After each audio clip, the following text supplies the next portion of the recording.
Hello student. तो आज हम लोग चैप्टर 9 फोर्स एंड प्रेशर का लास्ट पार्ट पढ़ेंगे, एटमॉस्फेरिक प्रेशर। तो we have already learn that liquid exert pressure. तो हम लोगों ने पढ़ा कि लिक्विड क्या करते हैं, प्रेशर एक्सर्ट करते। In the same way gases also exert pressure, और उसी तरीके से गैसेस भी क्या करती, प्रेशर एक्सर्ट करती हैं। That is why a balloon expand when we blow air in it, but what happens if we blow too much air in the balloon.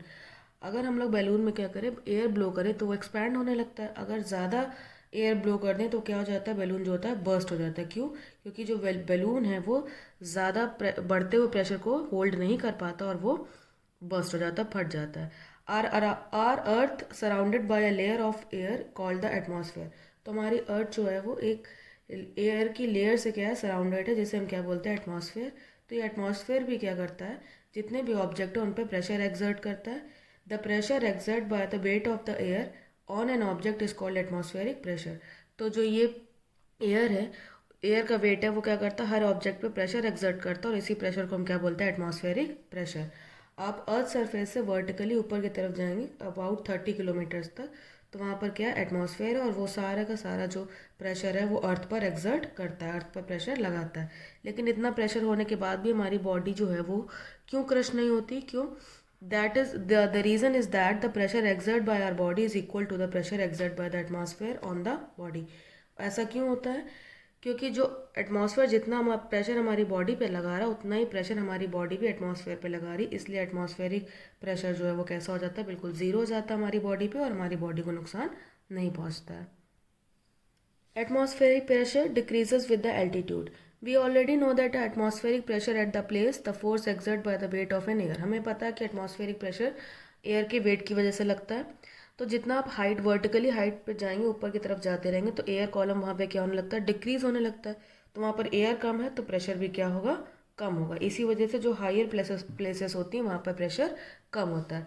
Effect of the atmospheric pressure, the atmospheric pressure is maximum at the sea level. Sea level पे atmospheric pressure कितना होता है, सबसे ज़्यादा होता है। क्यों ज़्यादा होता है? क्योंकि यहाँ पर एयर का वेट क्या होता है, सबसे ज़्यादा होता है। जैसे ही आप हायर एल्टीट्यूड पे जाएंगे वहाँ पर एयर का प्रेशर डिक्रीज होने लगेगा, क्योंकि एयर का वेट भी क्या होने लगता है, कम होने लगता है।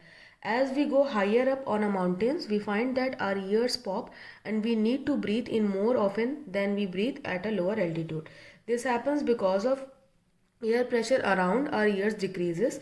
This causes an imbalance between pressure inside and outside our ears, leading to popping of the ears.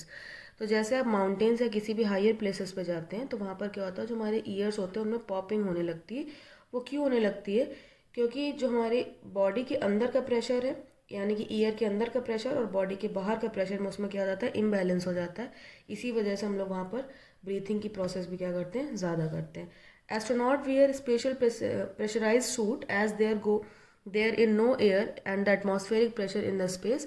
These suits prevent their blood vessels from bursting. The imbalance between the pressure of a blood and other fluid inside the body and lack of pressure outside would otherwise make the blood vessels burst.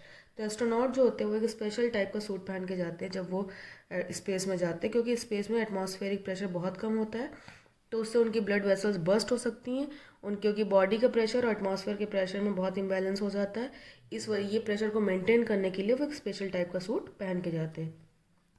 और mountaineer जो higher mountains पे जाते हैं, high altitudes पे जाते हैं, उनमें nose bleeding की प्रॉब्लम होने लगती है। क्यों? क्योंकि उनकी बॉडी में भी जो प्रेशर है और एटमॉस्फेयर का जो प्रेशर है उसमें इम्बैलेंस है, इसकी वजह से ब्लड वेसल जो होती हैं वो बर्स्ट होने लगती है। Force of the atmospheric pressure, तो एटमॉस्फेरिक प्रेशर में कितना फोर्स होता है, इसको पता करने के लिए एक जर्मन साइंटिस्ट या इंजीनियर थे, ओटो वॉन ग्यूरिक। उन्होंने एक एक्सपेरिमेंट किया था और उससे बताया था कि एटमॉस्फेरिक प्रेशर में बहुत फोर्स होता है।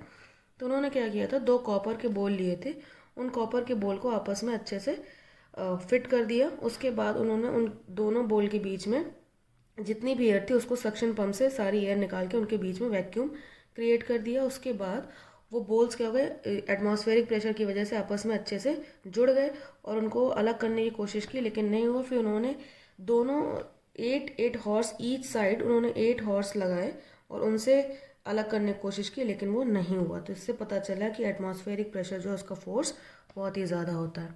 Okay, that's all for today's class. ये चैप्टर आपका कंप्लीट होता है। Thank you.